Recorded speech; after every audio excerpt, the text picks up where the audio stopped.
Baik, berjumpa lagi kita dalam mata kuliah wawasan ilmu pengetahuan, teknologi, dan seni. Kali ini kita akan membahas mengenai hakikat manusia dan alam semesta. Kita mulai dengan kita memahami hakikat manusia dan perkembangannya. Ya, kita pasti menyadari bahwa manusia adalah makhluk Tuhan yang paling sempurna, yang memiliki ciri yang khas yang secara prinsipil berbeda dari hewan. Nah, ciri khas manusia yang membedakan dengan hewan adalah adanya hakikat manusia, ya. Nah, ini jadi penting kita untuk menyadari apa hakikat dari manusia. Disebut hakikat manusia karena secara hakiki sifat tersebut hanya dimiliki oleh manusia dan tidak dimiliki oleh hewan. Sifat hakikat manusia menjadi bidang kajian filsafat, khususnya filsafat antropologi, ya. Kita tahu, jadi muncul kajian mengenai hakikat manusia, ya. Awalnya juga manusia bertanya, ya, menggunakan prinsip filsafat, ya, dari ontologinya dikaji hakikatnya apa sih manusia nih. Ya betul, manusia ciptaan Tuhan. Kenapa manusia diciptakan oleh Tuhan, untuk apa manusia diciptakan oleh Tuhan, dan seterusnya, ya. Apa yang membedakan manusia dengan makhluk hidup yang lain, ya. Nah, itu dipelajari, ya, sehingga merupakan kajian filsafat, dan pada akhirnya, ya, bisa dirumuskan, didapatkan jawaban, didapatkan nilai-nilai, ya. Jadi aksiologinya yang disebut dengan hakikat manusia. Nah, hal ini yang menjadi keharusan karena pendidikan bukanlah sekedar soal praktek, melainkan praktek yang berlandaskan, ya, dan bertujuan, ya, gitu. Jadi pendidikan itu, ya, bukan hanya sekedar kita melaksanakan, tetapi harus punya sesuatu alasan, suatu landasan, dan punya suatu tujuan, kan begitu. Nah, sedangkan landasan dan tujuan pendidikan itu sendiri sifatnya juga filosofis normatif, ya. Nah, itu jadi semuanya kajian-kajian filsafat bicaranya seperti itu, ya. Nah, kita tahu pendidikan itu bukan hanya soal praktek, ya, harus berlandasan dan bertujuan. Bicara landasan dan tujuan juga lagi kita kaji secara filsafat. Ngapain sih kita harus belajar, ya? Untuk apa kita belajar? Apa yang mestinya nanti kita dapatkan setelah kita belajar, kan? Nah, itu sifatnya juga jadi filosofis, ya. Hanya yang bersifat normatif, karena kita akan mempelajari nanti norma-norma yang harus kita ikuti, karena norma-norma yang ada itu sesungguhnya itulah hasil kajian, karena itulah sesungguhnya yang harus kita laksanakan. Nah, kita coba kenali sekarang dari hasil kajian filsafat antropologi tadi, ya, apa saja yang menjadi wujud sifat hakikat manusia. Nah, wujud sifat hakikat manusia itu dimulakan oleh paham eksistensialisme, ya, dengan maksud menjadi masukan dalam membenahi konsep pendidikan, ya. Jadi berkaitan, karena manusia, ya, kenapa manusia masih belajar, ya. Nah, itu akhirnya ditemukan hakikat manusia, dan apa sih sebenarnya wujud hakikat manusia itu, ya. Nah, yang pertama, pemilikan kata hati, ya. Nah, ini yang paling atas, ya. Kata hati itu menjadi penting, ya. Sebagian orang menyebut hati nurani, ya. Manusia yang bisa, kalau dia peka, ya, bisa mempertajam hati nuraninya, nah, dia akan bisa benar-benar mengontrol kehidupannya dan bisa mendapatkan apa sebenarnya hikmah dari kehidupan itu untuk kebahagiaan hidupnya, ya. Nah, kemudian kemampuan bereksistensi, ya. Nah, hanya manusia yang sebenarnya diberikan suatu anugerah oleh Tuhan, ya, dan itu menjadi wujud dari sifat hakikat manusia, yaitu bahwa manusia itu mampu bereksistensi, ya. Kemudian kemampuan menyadari diri, nah, kemudian moral, ya. Nah, moral itu yang menjadi pijakan, ya, karena kita berbeda dengan hewan. Hewan mungkin tidak bicara moral, tapi begitu kita ya sadari diri kita sebagai manusia, nah, kita tidak bisa lepas dari moral. Kemudian yang kelima, kemampuan bertanggung jawab, ya. Nah, hanya juga manusia. Jadi manusia apapun yang dilakukannya ya harus bisa mempertanggungjawabkan, ya, apapun yang dia kerjakan. Kemudian yang keenam, rasa kebebasan atau kemerdekaan, ya. Nah, kemudian kesediaan melaksanakan kewajiban dan menyadari hak. Nah, ini juga hanya manusia, ya. Jadi kalau manusia tidak bisa melaksanakan kewajiban dan menyadari haknya, ya, atau misalnya hanya menuntut haknya saja, nah, kita harus introspeksi sendiri, apakah kita sudah menyadari hakikat kita sebagai manusia. Nah, yang kedelapan, kemampuan untuk menghayati kebahagiaan, ya. Nah, hanya manusia, ya, yang mampu menghayati kebahagiaan. Nah, oleh karena itu, bagaimana sekarang kita menata mengelola hidup kita, ya. Memang kita tetap harus belajar, ya, karena kita punya kemampuan untuk bereksistensi tadi, ya, tetapi juga harus bisa memperhatikan kata hati, ya, menyadari kemampuan kita, ya, tidak boleh memaksakan diri. Moral itu juga menjadi acuan. Kita harus bisa bersikap yang akuntabilitas, bertanggung jawab, ya. Kemudian kita memang ada kebebasan, tapi tetap kebebasan yang bertanggung jawab, dan kita tahu, ya, sadar akan hak dan kewajiban kita.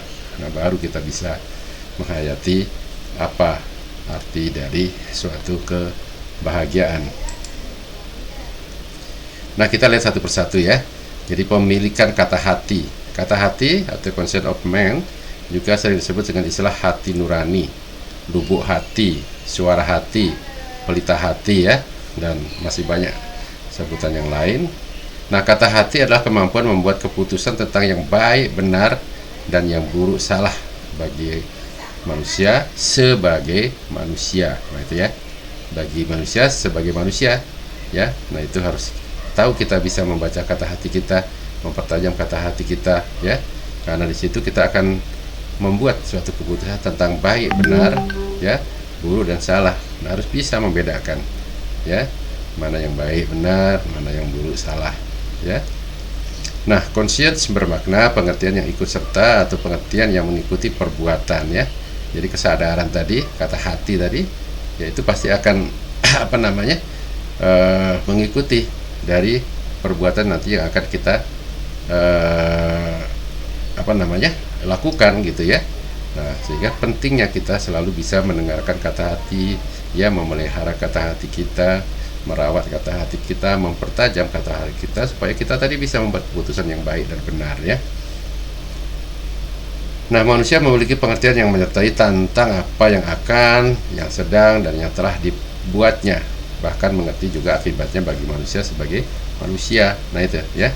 Jadi kita juga jangan hanya memikirin diri sendiri bahwa apa semua yang kita lakukan itu nanti pasti akan berdampak kepada manusia lain. Nah, tentunya kita ingin dampaknya itu bisa bermanfaat juga kepada manusia lain, bahkan kalau bisa ya sebanyak-banyaknya bagi manusia.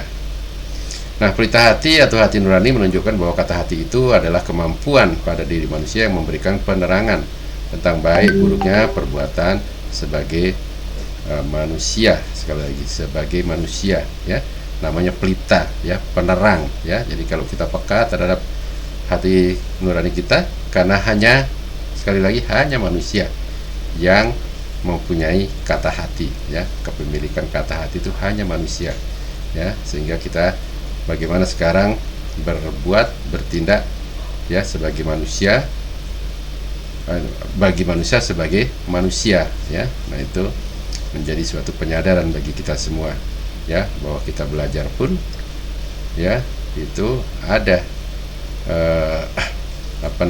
makna tujuan yang harus kita capai.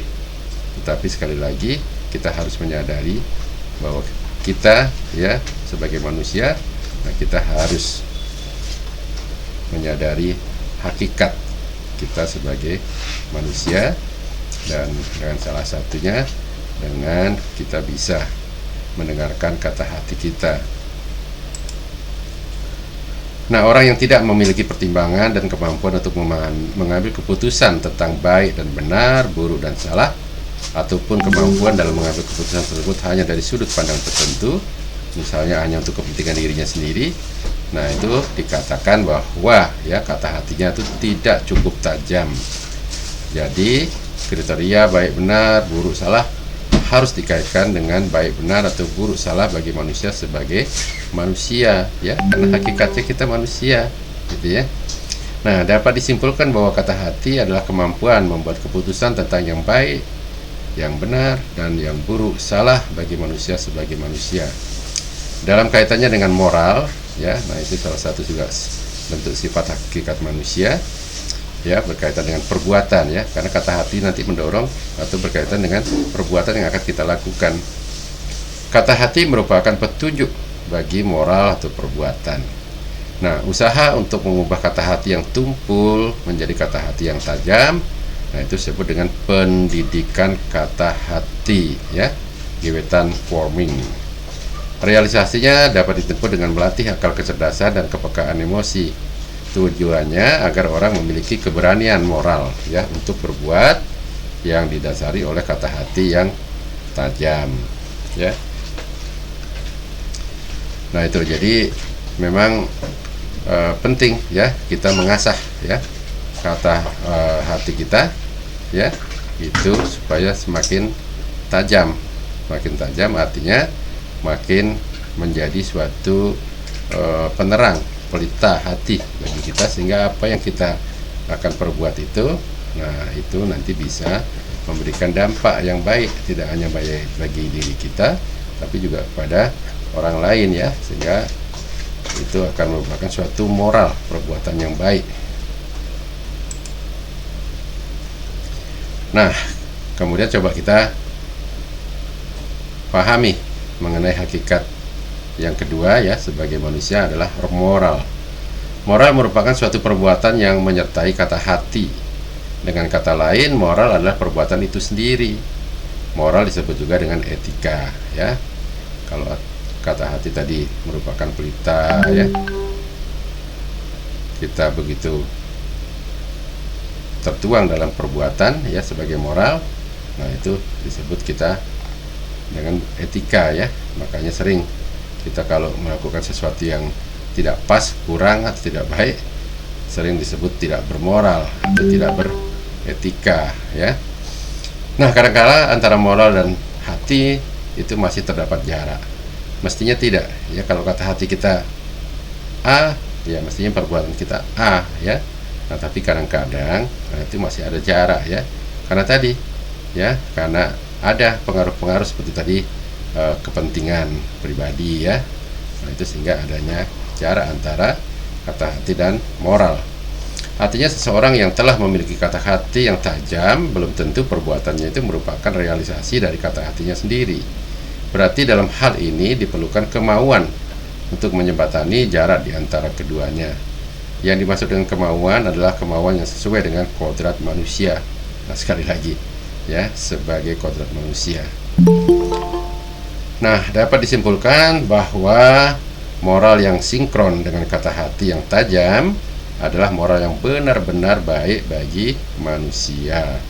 Sedangkan sebaliknya, moral yang tidak sinkron dengan kata hati yang tajam disebut dengan moral yang buruk. Sehingga orang yang melakukan moral yang buruk ini disebut juga dengan orang yang tak bermoral. Nah, sebagai mahasiswa, ya, nah ini perlu diajarkan mengenai moral-moral yang baik, ya. Jika ini tidak dilakukan, ya dunia pendidikan kita akan menghasilkan kaum intelektual yang tidak bermoral.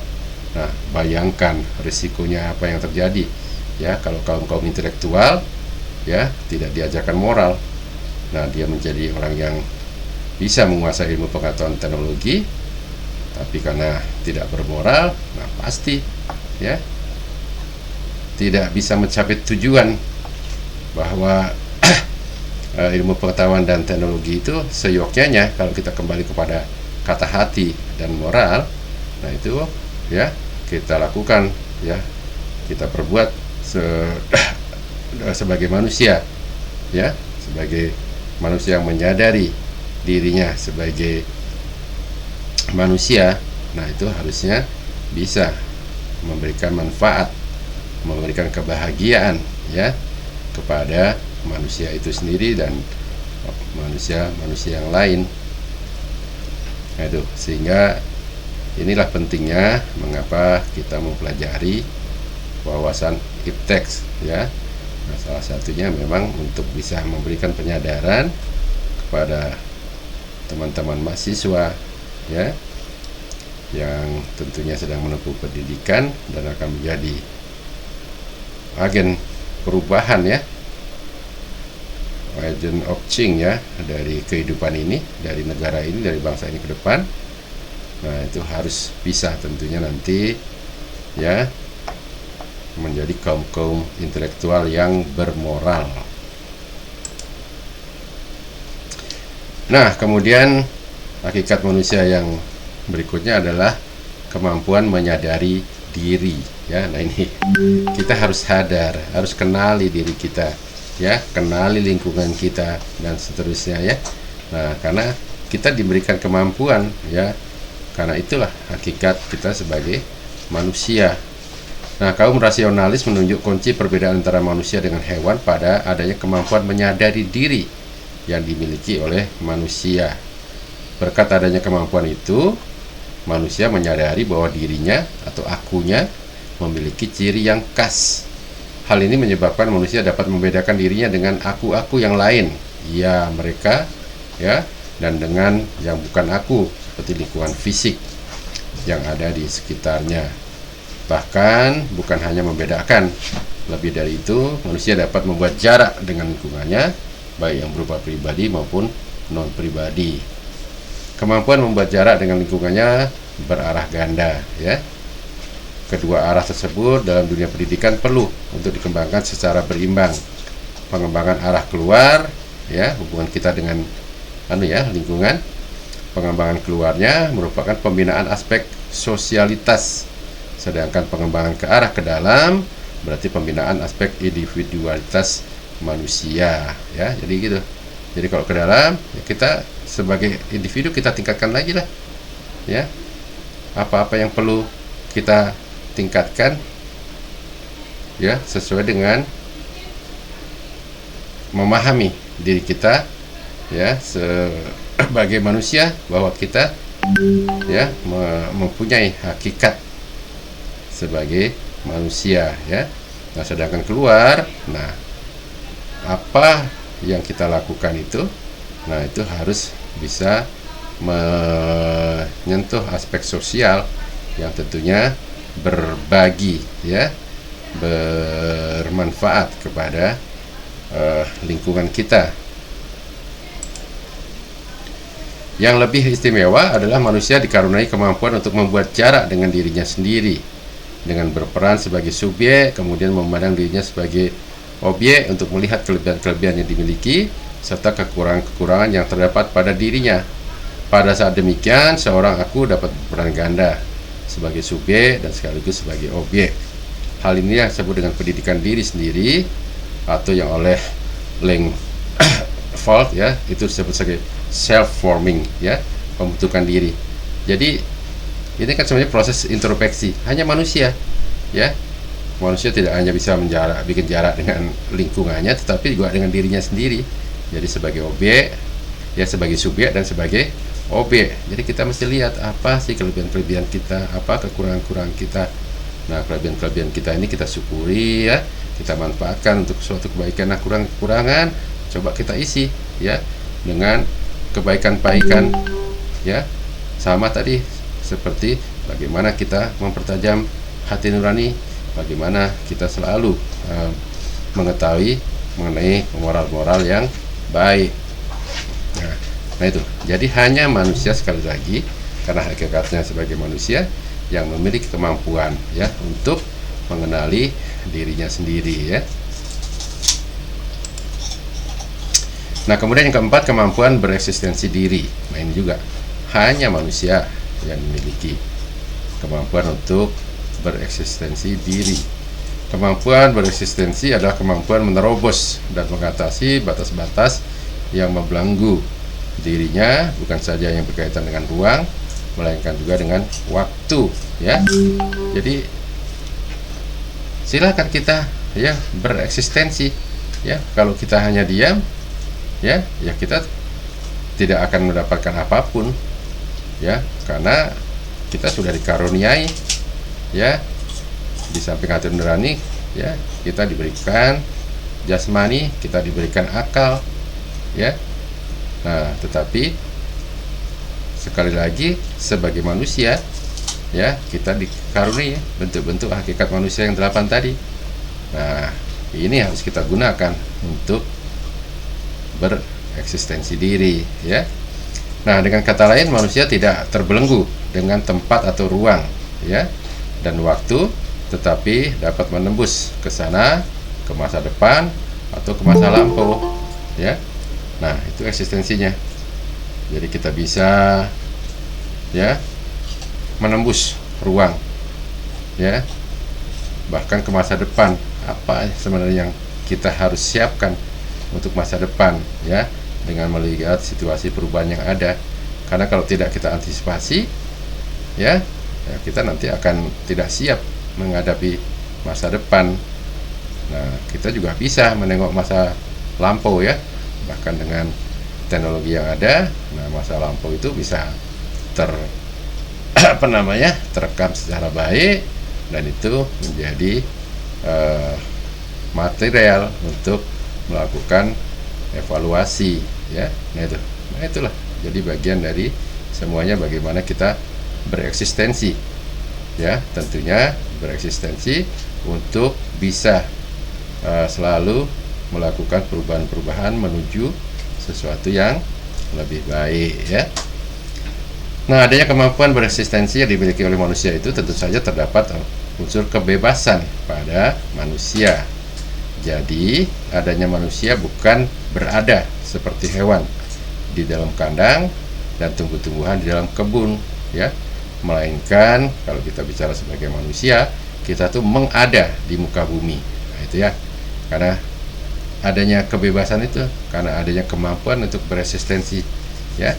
Jadi kalau hewan dan tumbuh-tumbuhan, ya dia berada, ya memang sudah gitu, apa adanya deh kehidupannya seperti itu. Tapi kalau kita enggak, kita bisa mengubah kehidupan kita, ya, untuk menjadi lebih baik dan lebih baik, ya. Itu hakikatnya kalau kita menyadari diri kita sebagai manusia yang mempunyai hakikat sebagai manusia. Nah, kemampuan bereksistensi itu perlu dibina melalui pendidikan, ya. Nah, itu pentingnya pendidikan, ya. Jadi mahasiswa perlu diajar agar belajar dari pengalamannya, belajar mengantisipasi suatu keadaan dan peristiwa, belajar melihat prospek masa depan dari sesuatu, serta mengembangkan daya imajinasi kreatif, ya. Bahkan itu harus dimulai sejak masa kanak-kanak, ya. Nah, kemudian yang kelima, hakikat sebagai manusia adalah kemampuan bertanggung jawab. Nah, ini menjadi penting, ya. Jadi kita walaupun bisa melakukan eksistensi diri, ya, karena adanya kebebasan, tetap, ya, dalam melakukan eksistensi diri dan kebebasan tadi harus juga kita bisa, ya, mampu bertanggung jawab terhadap apapun, ya, yang kita perbuat. Nah, tanggung jawab berarti keberanian untuk menentukan bahwa suatu perbuatan sesuai dengan tuntutan kodrat manusia, dan bahwa hanya karena itu perbuatan itu dilakukan, sehingga sanksi apapun yang dituntut oleh kata hati, oleh masyarakat, oleh norma-norma agama, itu diterima dengan penuh kesadaran dan kerelaan, ya. Nah, itu kata hati juga sering begitu, ya, adik-adik. Kalau kita melakukan kesalahan, ya, teman-teman, nah itu pasti ada konsekuensinya. Kita berarti menyesal, sedih, dan sebagainya. Itu salah satu konsekuensi dari kemampuan bertanggung jawab.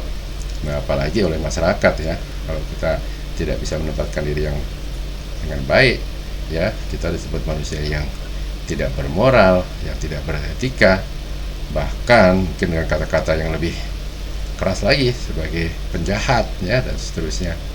Nah, itu apa namanya, ya, konsekuensi harus kita terima, dan itulah digunakan untuk kemudian menyadari diri, ya, kembali dari ke hati nurani, kembali kepada moral, ya. Nah, untuk bisa melakukan perbaikan-perbaikan. Nah, demikian juga norma-norma yang berkaitan dengan agama, ya. Nah, itu memang harus kita terima, ya, dengan penuh kesadaran dan kerelaan.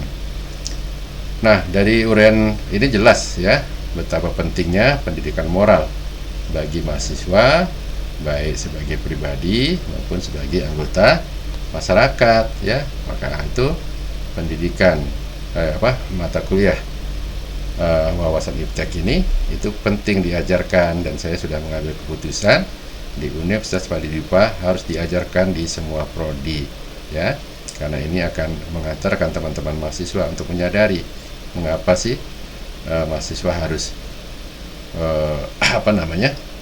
belajar, ya, mengikuti pendidikan, dan apa yang menjadi tujuan mengapa harus belajar, ya, dan tentunya nanti harus menyadari bahwa sesungguhnya itu adalah bagian, ya, dari proses menyadari bahwa kita semua, ya, harus menyadari hakikat kita sebagai manusia. Nah, kembali ke hakikat berikutnya, yaitu rasa kebebasan, ya. Nah, ini berkaitan tentunya tadi dengan kemampuan untuk beresistensi diri, ya, karena adanya kebebasan, ya, tapi tentunya kebebasan seperti tadi yang bertanggung jawab, ya. Merdeka adalah rasa bebas, ya, itu tidak terikat oleh sesuatu, tetapi sesuai dengan tuntutan kodrat manusia. Dalam pernyataan ini sebenarnya ada dua hal yang saling bertentangan, yaitu rasa bebas di satu sisi, ya, dan satu sisi yang lainnya sesuai dengan tuntutan kodrat manusia.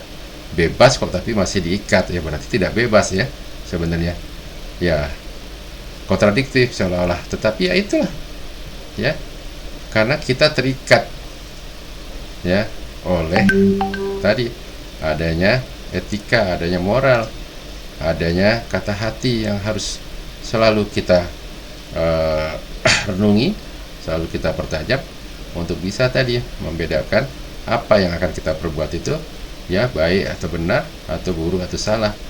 Nah, dengan segala konsekuensinya, kalau kita berbuat yang baik dan benar, tentunya konsekuensinya ya akan menghasilkan sesuatu yang baik dan benar, ya. Tapi kalau kita salah, ya, dalam kita menata kata hati kita, nah kemudian kita melakukan perbuatan yang baik buruk karena kita tidak mempertajam, ya, hati nurani kita.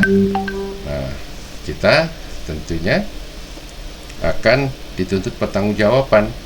Nah, itu jadi bebas tapi harus tetap bertanggung jawab, sehingga kalau kita bicara bebas juga, nah itu harus juga sesuai dengan tuntutan kodrat kita sebagai manusia, ya. Nah, meskipun antara rasa bebas dan sesuai dengan tuntutan kodrat manusia itu bertentangan, tetapi sebenarnya adalah saling berkaitan, ya. Memang merdeka itu adalah rasa bebas, tetapi kebebasan tersebut tentu saja tidak bertentangan dengan kodrat manusia. Nah, itu kuncinya, ya. Ingat, bebas, oke, karena kita memang untuk beresistensi tadi kita tidak boleh terikat, bahkan kita harus tadi bisa menjaga jarak dengan lingkungan, ya, bahkan kita bisa menjaga jarak dengan diri kita sendiri, ya, melakukan evaluasi penyadaran apakah yang kita lakukan ini sudah benar, ya, atau masih kurang tepat, apa kelebihan-kelebihan kita yang bisa kita kembangkan, apa kekurangan-kekurangan kita yang harus kita perbaiki, ya. Nah, itu jadi pentingnya rasa kebebasan itu kita selalu ingat, kaitkan dengan kodrat kita sebagai manusia. Nah, orang tidak dapat berbuat bebas tanpa memperhatikan petunjuk dari kata hati. Jika hal ini tetap dilakukan, kebebasannya itu disebut dengan kebebasan semu, ya. Jadi kebebasan yang tidak menyadari dirinya sebagai kodrat manusia, ya. Nah, kebebasan yang semu segera diburu biasanya oleh ikatan-ikatan yang berupa sanksi-sanksi yang justru mengundang kegelisahan. Itulah sebabnya seorang pembunuh, ya, yang habis membunuh berusaha mati-matian untuk menyembunyikan diri, ya, rasa tidak merdeka, begitu. Walaupun tadinya bebas karena kebebasan dia, tapi salah karena tidak menekan hati nurani melakukan suatu perbuatan buruk. Ya, contohnya misalnya yang lagi rame kasus Freddy Sambo, ya, walaupun seorang jenderal, ya, nah setelah membunuh ya dia berusaha sebenarnya menutupi, kan, tapi ya tidak bisa karena hakikat manusia harus mampu mempertanggungjawabkan perbuatannya itu, ya.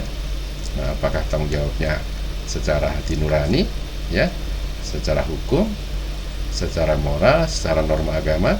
Nah, itu semuanya memang harus diterima, ya, konsekuensinya secara sadar, ya, secara bertanggung jawab. Nah, di sini terlihat bahwa kemerdekaan itu berkaitan erat, ya, dengan kata hati dan moral. Nah, kemudian wujud hakikat manusia yang ketujuh adalah kesediaan melaksanakan kewajiban dan menyadari hak. Nah, ini menjadi penting, ya, karena salah satu, ya, sifat manusia itu kita tidak bisa hidup sendiri. Kita pasti memerlukan, ya, manusia lain dan lingkungan yang ada di sekitar kita, ya. Nah, itu sehingga dari konsekuensi ini, ya, ya kita sebagai manusia, kalau kita menyadari diri kita sebagai manusia, mengetahui hakikat kita sebagai manusia, nah harus, ya, ada kesediaan untuk melaksanakan kewajiban dan menyadari hak, ya. Kewajiban dan hak adalah dua macam gejala yang timbul sebagai manifestasi dari manusia sebagai makhluk sosial. Jika seseorang mempunyai hak untuk menuntut sesuatu, maka tentunya pasti ada pihak lain yang berkewajiban untuk memenuhi hak tersebut. Selanjutnya, kewajiban ada karena ada pihak lain yang harus dipenuhi haknya. Nah, itu. Jadi harus ada balancing, keseimbangan, ya. Tidak bisa kita hanya menyadari hak menuntut hak, tapi pasti kita juga harus memberikan kewajiban karena ada hak di pihak lain yang harus dipenuhi. Nah, pada dasarnya hak itu adalah sesuatu yang kosong. Artinya, meskipun hak tentang sesuatu itu ada, belum tentu seseorang mengetahui. Misalnya hak memperoleh perlindungan hukum, walaupun sudah diketahui, belum tentu orang mau mempergunakannya, ya. Jadi hak itu sesuatu yang kosong. Makanya boleh kita mintakan, ya, atau kita wujudkan, boleh tidak. Bahkan hak yang melekat dari diri kita sendiri pun kadang-kadang kita tidak menyadari, ya. Misalnya seperti, ya, semua manusia itu berhak mendapatkan perlindungan hukum, misalnya gitu. Tapi kan kita kadang-kadang tidak mengetahui, ya, atau tidak menyadari, dan belum tentu juga orang mau, ya, sehingga misalkan orang kadang-kadang tidak mau dijaga, ya, karena privasinya, atau orang yang sudah bersalah kemudian diberikan pengacara juga dia menolak, misalnya seperti itu, ya. Itu hak itu memang sebenarnya sesuatu yang kosong. Hak sering diasosiasikan dengan sesuatu yang menyenangkan, sedangkan kewajiban dipandang sebagai suatu beban. Nah, ini pandangan lain. Kalau sudah ngomong hak itu jadi apa, ya, sesuatu yang seolah-olah itulah milik kita, ya. Wah, sesuatu yang memberikan kesenangan, kebahagiaan bagi kita. Sedangkan begitu ngomong kewajiban, waduh, jadi beban, ya. Karena kewajiban kita memang harus mengeluarkan sesuatu, ya, sebagai konsekuensi kita untuk memenuhi hak dari pihak lain, ya. Nah, itu menjadi beban. Nah, tapi karena kita sebagai manusia sadar akan hakikat sebagai manusia, ya, kita harus bersedia ya melaksanakan kewajiban dan menyadari hak kita. Nah, sebenarnya kewajiban itu bukan beban, melainkan suatu keniscayaan. Artinya selama seseorang menyebut dirinya manusia, kewajiban itu menjadi keniscayaan baginya ya. Kewajiban kita lah minimal ya, kita harus menghormati orang lain ya, menyayangin orang lain, itu kan kewajiban kita ya. Kita punya orang tua ya kita harus hormati ya, misalnya punya anak ya otomatis itu sesuatu yang harus kita laksanakan. Kewajiban kita menyayangi, memperhatikan, mengurus anak ya. Juga dengan orang lain kita menghargai pendapat-pendapat orang lain, kewajiban kita ya. Nah, itu memang suatu keniscayaan, memang melekat karena kita manusia ya. Lain kalau kita bukan manusia ya, misalnya binatang ya tidak perlu berpikir seperti itu. Nah, jika kita menolak, itu artinya ia mengingkari kemanusiaannya ya. Nah itu, jadi kalau manusia yang menolak melaksanakan kewajiban ya, apalagi memang kewajiban-kewajiban itu yang sudah disepakati ya, baik dalam suatu aturan bersama ataupun kemudian perjanjian yang disepakati. Nah, sebenarnya manusia itu berarti mengingkari kemanusiaannya. Nah, akan tetapi apabila kewajiban itu dilaksanakan, hal tersebut tentu saja merupakan suatu keluhuran ya. Itu manusia yang luhur salah satunya itu tercermin dari bahwa manusia itu selalu dia melaksanakan kewajiban-kewajibannya. Adanya keluhuran dari melaksanakan kewajiban itu menjadi lebih jelas apabila dipertentangkan dengan situasi yang sebaliknya, yaitu mengingkari janji ya, melalaikan tugas, mengambil hak orang lain dan sebagainya. Implementasi dari perbuatan ini adalah orang akan merasa dikhianati ya, kecewa, dan akhirnya tumbuh sikap tidak percaya. Nah, itu. Jadi kalau kita rajin melaksanakan kewajiban kita secara baik benar, nah itu akan merupakan suatu keluhuran ya. Tapi kalau sebaliknya, nah itu nanti akan membuat orang lain kecewa, terkhianati ya, dan kita menjadi orang yang tidak dipercaya. Nah, susah kita akan menjadi hidup, termasuk mengembangkan diri kita kalau manusia-manusia lain ya di sekitar kita sudah tidak percaya kepada kita karena kita tidak pernah melaksanakan kewajiban-kewajiban kita. Kewajiban bukanlah suatu ikatan, melainkan suatu keniscayaan. Sebagai suatu keniscayaan berarti apa yang diwajibkan manusia menjadi tidak merdeka. Yaitu tadi, kita merdeka tapi karena kewajiban ya kita sebenarnya tidak merdeka. Tapi kalau dibilang tidak merdeka karena kita punya kodrat, punya hakikat untuk mampu bereksistensi. Tapi semuanya, nah itu harus dikaitkan tadi dengan kemampuan juga untuk bertanggung jawab ya, kesadaran untuk melaksanakan kewajiban dan haknya ya. Ya, mau atau tidak mau ya harus menerima ya. Namun terhadap keniscayaan itu sendiri manusia bisa taat dan bisa juga melanggar. Ia boleh memilih dengan konsekuensi. Jika taat akan meningkat martabatnya sebagai manusia, dan jika melanggar akan merosot martabatnya sebagai manusia. Berarti realisasi hak dan kewajiban sifatnya relatif, disesuaikan dengan situasi dan kondisi ya. Nah, kembali kepada teman-teman ya, karena teman-teman ya kalau menyadari dirinya sebagai manusia ya memang kita tidak luput mungkin dari kesalahan ya, tetapi ya tidak berhenti di situ. Kembali introspeksi tadi, karena kita menyadari kita sebagai manusia, kembali dulu ke hati nurani ya, kembali lagi kepada moral ya, kembali lagi kepada eksistensi diri, kembali lagi kepada kemampuan bertanggung jawab ya, kembali lagi kepada kesadaran kita akan hak dan kewajiban ya. Nah, pemenuhan hak dan pelaksanaan kewajiban bertalian erat dengan soal keadilan ya. Nah ini teman-teman, jadi tidak semata-mata kita menyadari, tapi begitu kita bicara hak dan kewajiban, nah itu akan berkaitan dengan soal keadilan. Dalam hubungan ini dapat dikatakan bahwa keadilan terwujud bila hak sejalan dengan kewajiban ya. Ada balancing, ada keseimbangan di situ ya. Karena pemenuhan hak dan pelaksanaan kewajiban dibatasi oleh situasi dan kondisi, Hak asasi manusia harus diartikan sebagai cita-cita, aspirasi atau harapan yang berfungsi untuk memberi arah pada segenap usaha untuk menciptakan keadilan. Nah itu kan enak.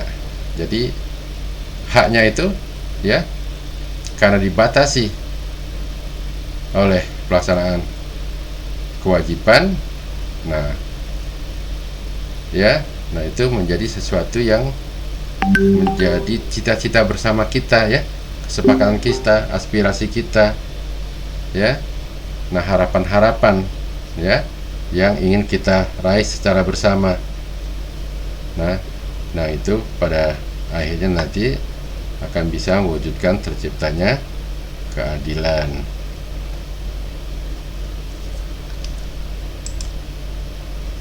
Nah, kemudian yang terakhir ini, sifat hakikat manusia adalah kemampuan menghayati kebahagiaan ya. Nah, hanya kita yang bisa melakukan itu sebagai manusia ya. Nah, pengertian kebahagiaan sebenarnya adalah tak mudah dijabarkan meskipun mudah dirasakan ya. Nah, terdapat beberapa kata yang bersinonim dengan kebahagiaan, misalnya senang, gembira ya. Nah, sebagian orang mungkin menganggap bahwa seseorang yang sedang mengalami rasa senang atau gembira dikatakan sedang berbahagia. Nah, sebagian lagi menganggap bahwa rasa senang hanya merupakan aspek dari kebahagiaan, sebab sifatnya lebih permanen daripada perasaan yang senang yang sifatnya lebih temporer ya. Jadi kebahagiaan itu sifatnya lebih luas ya, lebih permanen gitu ya. Sedangkan senang salah satu perwujudan dari kebahagiaan. Nah, dengan kata lain kebahagiaan lebih merupakan integrasi atau rentetan dari sejumlah kesenangan. Malah ada yang lebih jauh lagi berpendapat tidak cukup digambarkan sebagai himpunan dari pengalaman-pengalaman yang menyenangkan saja, tetapi lebih dari itu, yaitu merupakan integrasi dari segenap kesenangan, kegembiraan, kepuasan, dan sejenisnya dengan pengalaman-pengalaman pahit dan penderitaan. Proses integrasi dari semuanya itu menghasilkan suatu bentuk penghayatan hidup yang disebut bahagia. Nah itu, jadi ternyata kebahagiaan itu tidak hanya kumpulan dari rasa senang dan sebagainya, tapi kita juga pernah mungkin ya mengalami rasa pahit ya. Nah, sehingga kita tahu, oh begini tuh pahitnya, sedihnya. Nah, sehingga kalau kita bisa melewati itu, baru kita masuk kepada rasa bahagia ya. Sama seperti misalnya teman-teman sekarang ya mungkin capek ya, pahit lah katanya, harus belajar ya, harus mendengarkan kuliah, harus membaca referensi-referensi yang lain ya, dari sesuatu yang mungkin menjadi beban berat ya, tapi karena menyadari hakikatnya sebagai manusia ya, nah akan kemudian bisa ya menghayati kebahagiaan ya. Jadi kebahagiaan itu memang suatu proses ya yang terintegrasi ya dari suatu perjuangan-perjuangan ya, yang tidak hanya berisi dari kumpul-kumpulan sesuatu yang hanya menyenangkan, tapi mungkin juga sesuatu yang pengalaman-pengalaman ya yang tidak menyenangkan. Nah, seperti misalnya kita tuh sudah agak susah ya apa definisi sehat ya, tapi kalau sakit kan gampang. Nah, orang yang terserang penyakit ya, kemudian orang yang sedang kena radang, orang yang sedang terkena infeksi, orang yang sedang terkena alergi ya, nah itu dibilang sakit. Yang sehat gimana ya, karena kita tahu itu sakit, begitu tidak mengalami hal-hal yang menyakitkan itu, nah disebut kita sehat ya.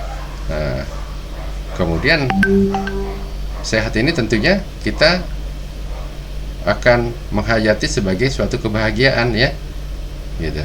Nah, untuk itulah ya, manakala kita sudah sehat ya, jaga kesehatan itu secara baik ya.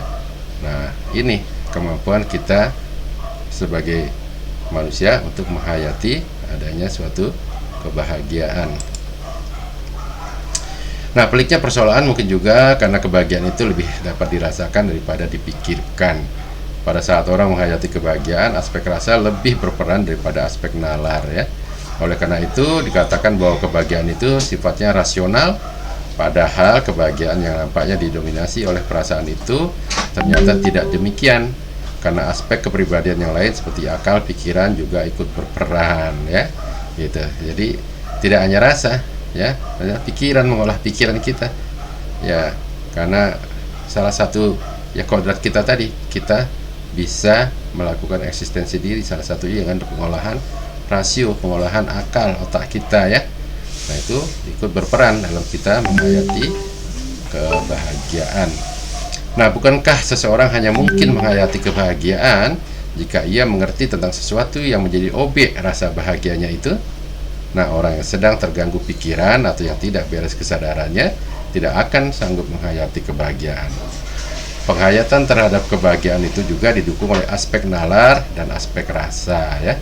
Berarti dapat disimpulkan bahwa kebahagiaan itu rupanya tidak terletak pada keadaan diri sendiri secara faktual, pada rangkaian prosesnya ataupun pada perasaan yang diakibatkannya, tetapi terletak pada kesanggupan menghayati semuanya itu dengan keheningan jiwa dan mendudukkan hal-hal tersebut di dalam rangkaian atau ikatan tiga hal ya, usaha, norma-norma, dan takdir ya. Nah itu. Jadi kalau kita sudah bisa ya menyadari tiga hal itu ya, bahwa kebahagiaan itu yang tidak bisa kita peroleh begitu saja, harus ada usaha-usaha itu ya, menggunakan rasa dan rasio kita. Nah kemudian norma-norma itu menjadi penting. Berarti kalau kita bicara norma, bicara lagi kepada hati nurani ya. Nah kalau kita sudah bisa meletakkan norma-norma itu menjadi salah satu proses kita dalam menghayati kebahagiaan, nah itu kemudian tinggal takdir ya. Karena kadang-kadang usaha sudah bagus, aturan-aturan sudah kita ikuti, kata hati sudah kita ikuti ya, tapi takdir mungkin menentukan lain ya. Kalau kita sudah bicara takdir tentunya yang kuasa ya. Tapi apapun yang kita dapatkan dari usaha yang sudah kita penuhi ya, nah itu adalah kita sadari ya, bahwa pada akhirnya takdir Tuhan jualah yang akan menentukan ya. Tetapi ya kita kembali lagi sebagai manusia yang menyadari hakikat diri kita sebagai manusia ya. Nah kita harus kemudian menyadari diri kita ya, karena salah satu hakikat manusia adalah penyadaran diri kita ya. Jadi kita tidak boleh kemudian menjadi marah, apalagi sampai dengan menyalahkan Sang Pencipta atau Tuhan ya, karena kita mengeluh usaha sudah bagus, saya sudah patuh, tapi kenapa kok saya masih menderita, masih gagal dan sebagainya. Nah itu masih takdir ya. Tapi percayalah bahwa itu semua adalah merupakan proses ya, proses yang tentunya merupakan sesuatu yang kita harus lakukan, suatu evaluasi ya, sebagai hakikat kita manusia, karena kita punya kemampuan ya untuk penyadaran diri ya. Nah kebahagiaan pada dasarnya akan dapat dirasakan seseorang jika orang tersebut dapat menghayati suatu objek yang membuat dia bahagia. Objek ini sebenarnya tidak hanya terbatas pada satu hal baik yang dialami oleh seseorang, tetapi juga pada sesuatu yang tidak baik ya. Karena tadi integrasi dari pengalaman-pengalaman ya yang pahit dan juga rangkaian dari rasa senang ya.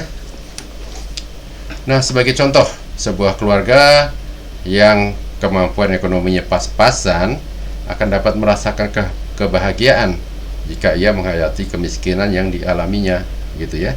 Jadi ada tadi ya, eksistensi, ada perubahan yang menuju menjadi lebih baik ya. Dulu mungkin masuk kategori miskin ya, tapi dengan usaha-usaha tadi ya, dan kemudian merasakan norma-norma yang ada, nah kemudian takdirnya dia mendapatkan menjadi lebih baik ya. Nah itu menjadi suatu rasa kebahagiaan ya. Nah, tidak sedikit orang yang hidupnya miskin merasa tidak bahagia karena mereka tidak menghayati kebahagiaan itu barangkali konsep menghayati ini sama dengan bersyukur jika dikaitkan dengan agama, ya tadi. Jadi kata kuncinya memang takdir, ya, artinya segala sesuatu itu akan kembali, ya, memang adalah kehendak Sang Halik, ya, kehendak Tuhan. Nah, apapun, ya, yang diberikan kepada kita, nah itu harus kita selalu bersyukur, ya. Nah, itu pengertian menghayati. Nah, kalau kita sudah bisa bersyukur, ya, itu kita akan bisa menghayati kebahagiaan, ya.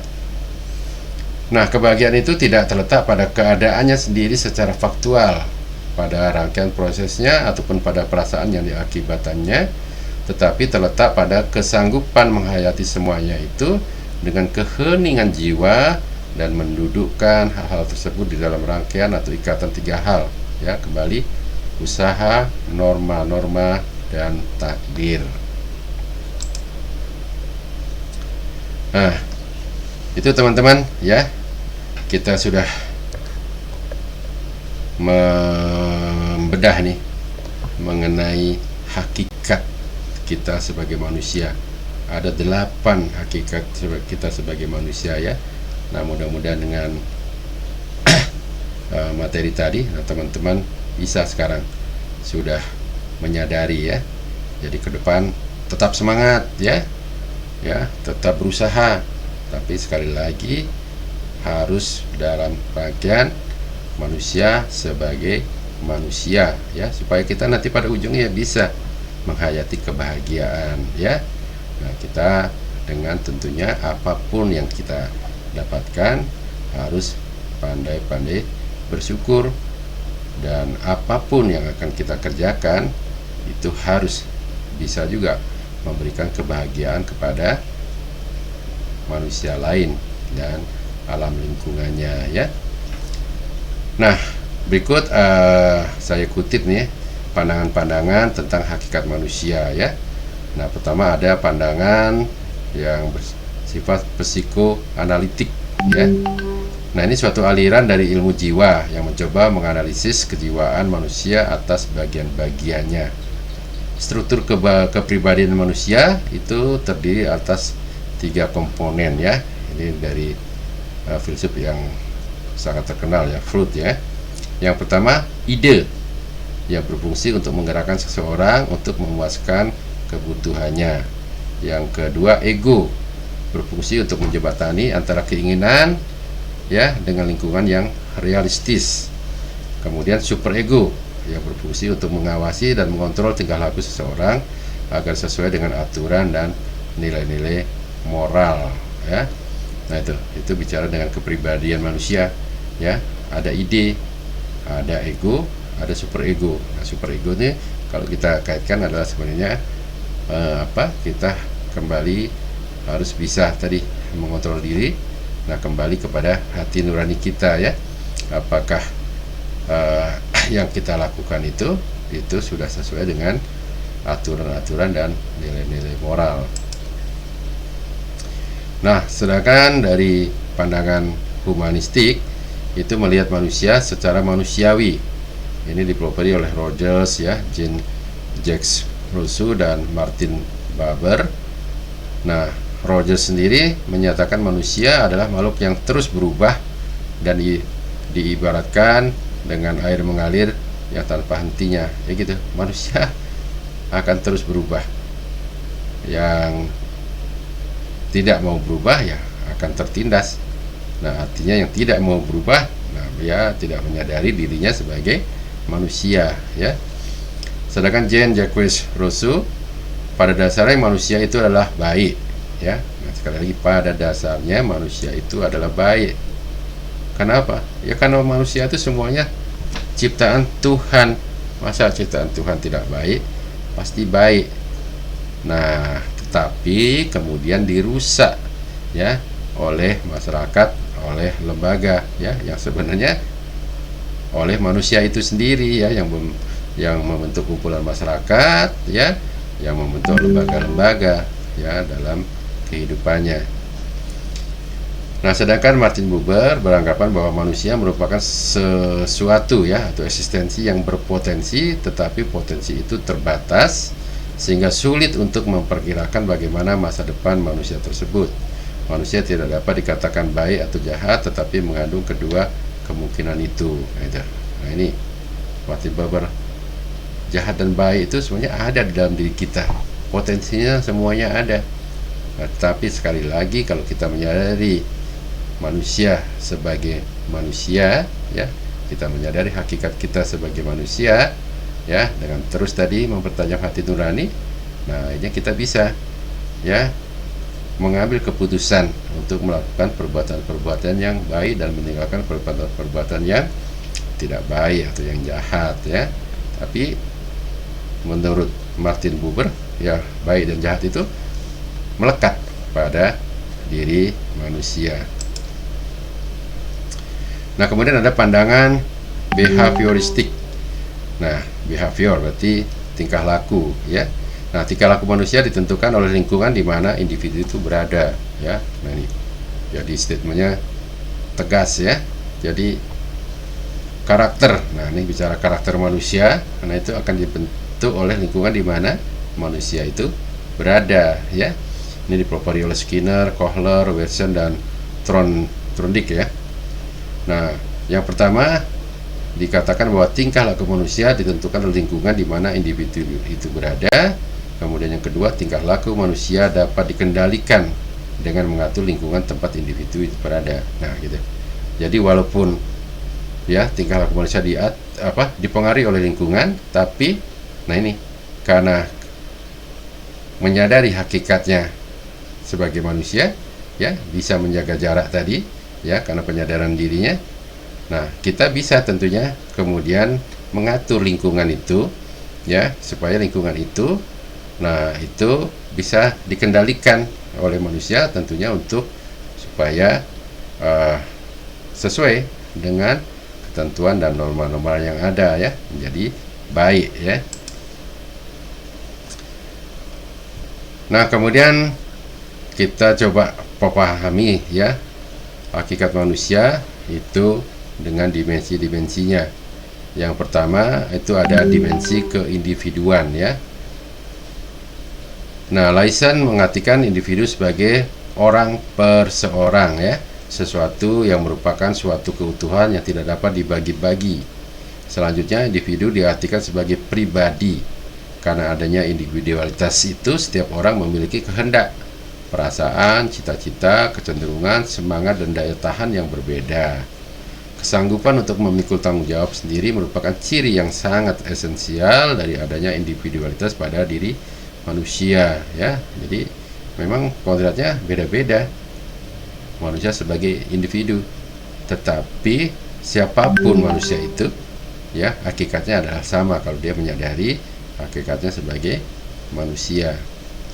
Nah, sifat-sifat sebagaimana digambarkan di atas secara potensial telah dimiliki sejak lahir, perlu ditumbuh kembangkan melalui pendidikan agar bisa menjadi kenyataan. Sebab tanpa dibina, ya, melalui pendidikan, benih-benih individualitas yang sangat berharga itu yang memungkinkan terbentuknya suatu kepribadian seseorang tidak akan terbentuk semestinya, sehingga seseorang tidak memiliki warna kepribadian yang khas sebagai miliknya, ya. Nah, itu. Jadi tetap walaupun sebagai individu yang bebas, ya. Nah, tapi kalau kita kemudian bina, ya, melalui pendidikan seperti yang sedang kita lakukan ini, nah, mudah-mudahan jadi teman-teman, ya, sebagai manusia menyadari dirinya, ya, adalah manusia sebagai manusia, ya, menyadari hakikatnya sebagai manusia. Nah, padahal fungsi utama pendidikan adalah membantu peserta didik untuk membentuk kepribadiannya atau menemukan kediriannya sendiri. Pola pendidikan yang bersifat demokratis dipandang cocok untuk mendorong bertumbuh dan perkembangannya potensi individualitas sebagaimana dimaksud di atas. Nah, pola pendidikan yang menghambat perkembangan individualitas, misalnya yang bersifat otoriter, dalam hubungan ini disebut dengan pendidikan yang patologis, ya. Nah, di Indonesia tentunya kita tidak menganut, ya. Kita semuanya pendidikan demokrasi, ya, sehingga pendidikan ini itu bisa bertumbuh dan berkembang sesuai dengan kepribadian manusia, sesuai dengan kepribadian manusia Indonesia. Nah, itu jadi yang pertama ya, dimensi manusia sebagai makhluk individu ya, pribadi. Nah, dimensi yang lain adalah dimensi kesosialan. Setiap orang dikaruniai kemungkinan untuk bergaul, artinya setiap orang dapat saling berkomunikasi yang pada hakikatnya di dalamnya terkandung untuk saling memberi dan menerima. Adanya dimensi kesosialan pada diri manusia tampak lebih jelas pada dorongan untuk bergaul. Dengan adanya dorongan untuk bergaul, setiap orang ingin bertemu dengan sesamanya. Seseorang dapat mengembangkan kegemarannya, sikapnya, cita-citanya di dalam interaksi dengan sesamanya. Ya, seseorang berkesempatan untuk belajar dari orang lain, mengidentifikasi sifat-sifat yang ada di kagumi dari orang lain yang ya untuk bisa dimilikinya, serta menolak sifat-sifat yang tidak cocok dengan dirinya. Hanya di dalam berinteraksi dengan sesamanya, ya, dalam saling menerima dan memberi tadi, seseorang menyadari dan menghayati kemanusiaannya. Nah, itu ya. Jadi kalau dalam sisi individual, ya begitulah kualitasnya manusia. Tapi kan manusia tidak bisa hidup sendiri. Ada dimensi sosialnya ya. Nah, manakala dia berinteraksi dengan manusia lain, nah itu akan kemudian tumbuh kesadarannya ya, menghayati kemanusiaannya ya, karena tadi hakikat tadi ya, kita harus ada sadar hal kewajiban, bertanggung jawab, mengembangkan diri, kebebasan, tapi juga yang bertanggung jawab, harus bisa introspeksi diri ya, harus ada moral itu kan kita perlukan untuk interaksi dengan manusia lain. Dan kembali lagi utamanya adalah kepada hati nurani kita ya, supaya terus kita asah untuk bisa selalu ya mengambil keputusan untuk melakukan perbuatan-perbuatan yang baik. Nah, kemudian di samping individual dan sosial ada juga dimensi kesusilaan. Susila berasal dari kata su dan sila yang artinya kepantasan yang lebih tinggi. Akan tetapi dalam kehidupan bermasyarakat, orang tidak cukup hanya berbuat yang pantas jika di dalam yang pantas atau sopan itu misalnya terkandung kejahatan yang terselubung. Karena itu, maka pengertian yang lebih lain sering digunakan dua macam istilah yang mempunyai konotasi yang berbeda, yaitu etiket, ya, persoalan kepantasan dan kesopanan, etiket, dan kemudian etika, persoalan kebaikan. Kesusilaan diartikan mencakup etika dan etiket ya. Jadi kalau kita bicara susila, ya, bicara kepantasan dan kesopanan, dan juga bicara mengenai etika, itu mengenai kebaikan ya. Kepantasan dan kesopanan kita itu jangan hanya untuk pura-pura ya, padahal di dalamnya ada terselubung niat-niat yang tidak baik. Nah, tetapi kalau kesusilaan itu kemudian kita juga kaitkan dengan etika ya, kebaikan. Nah, pasti kepantasan kesopanan yang kita jalankan itu pasti akan memberikan kebaikan. Nah, itu dimensi kesusilaan yang kaitannya nanti tentunya kita sebagai makhluk sosial ya. Nah, persoalan kesusilaan selalu berhubungan erat dengan nilai-nilai. Pada hakikatnya manusia memiliki kemampuan untuk mengambil keputusan susila serta melaksanakan sebagai dikatakan manusia adalah makhluk susila ya, karena kembali lagi tadi hakikat manusia ya, menyadari hakikatnya sebagai manusia. Nah, kemudian ada juga dimensi keberagaman ya. Jadi kita tidak bisa maunya hanya bergaul ya pada yang sama saja ya, karena sesungguhnya ya manusia itu sendiri sudah beragam, tidak ada manusia pun satu pun yang identik ya, bahkan manusia kembar ya. Nah, itu Tuhan sudah menciptakan ya kemuliaannya ya, ketakjubannya ya, bahwa tidak ada satu manusia pun itu yang sama. Nah, pada hakikatnya manusia adalah makhluk religius beragama merupakan kebutuhan manusia, karena manusia adalah makhluk yang lemah sehingga memerlukan tempat bertopang. Manusia memerlukan agama demi keselamatan hidupnya. Dapat dikatakan bahwa agama menjadi sandaran kehidupan manusia, ya. Manusia dapat menghayati agama melalui proses pendidikan agama. Pendidikan agama bukan semata-mata pelajaran agama yang hanya memberikan pengetahuan tentang agama, tapi segi-segi afektif yang harus diutamakan, ya. Penyadaran, ya, kembali, ya, penyadaran diri sebagai manusia, ya. Nah, di samping itu pengembangan kerukunan hidup di antara sesama umat beragama dan penganut kepercayaan terhadap Tuhan Yang Maha Esa perlu mendapat perhatian, ya. Ini penting, ya. Karena kerukunan itu menjadi salah satu hal yang diperlukan kita manusia supaya bisa menghayati kebahagiaan, ya. Salah satu syaratnya ya harus tercipta kerukunan, ya. Kalau tidak tercipta kerukunan, ya tidak bisa kebahagiaan itu akan tercipta, ya. Karena apa? Kenapa kita mesti rukun? Ya kita sadar diri kita sebagai manusia sama, ya. Kita semua diciptakan oleh Tuhan yang sama, ya. Sehingga ya kewajiban kita tadi, ya, untuk selalu berbuat baik, ya, kepada sesama kita, ya. Karena semuanya adalah ciptaan Tuhan. Nah, kemudian kita masuk ke bagian kedua. Nah, ini akan kita kupas mungkin dalam pertemuan yang akan datang, ya.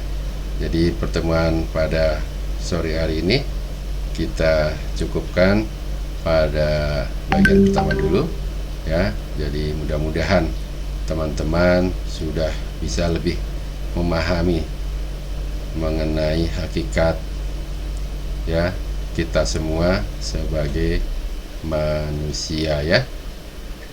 Demikian materi kita pada kali ini. Kita sambung pada pertemuan yang berikutnya untuk bagian kedua, hakikat, ya, manusia dan alam semesta. Terima kasih.